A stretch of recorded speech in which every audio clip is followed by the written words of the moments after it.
திருவண்ணாமலை வடக்கு மாவட்டம் வந்தவாசி சட்டமன்றத்தில் பாரதிய ஜனதா கட்சி சார்பாக டாக்டர் அம்பேத்கர் அவர்களின் 134வது பிறந்தநாள் கருத்தரங்கம் தனியார் திருமண மண்டபத்தில் நடைபெற்றது. வந்தவாசியில் இதில் திருவண்ணாமலை வடக்கு மாவட்ட தலைவர் கவிதா வெங்கடேசன் அவர்கள் தலைமையில் டாக்டர் அம்பேத்கர் புகைப்படத்திற்கு மாலை அணிவித்து மலர் தூவி குத்துவிளக்கு ஏற்றினார்.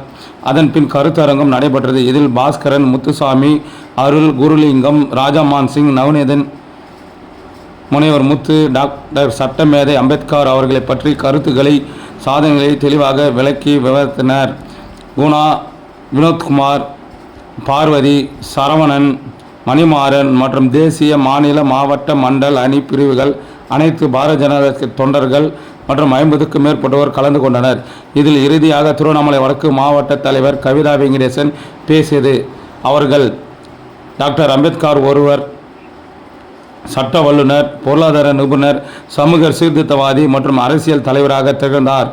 அம்பேத்கரின் வழக்கறிஞர், சமூக அரசியல் சீர்திருத்தவாதியாக நவீன இந்தியாவில் அம்பேத்கரின் வாழ்க்கை ஆழமான தாக்கத்தை ஏற்படுத்தியது என்று கூறினார். மாவட்ட தலைவர் இதில் அனைத்து நிர்வாகிகளும் பொறுப்பாளரும் கலந்து கொண்டு கருத்தரங்கம் சிறப்பான முறையில் நடைபெற்றது.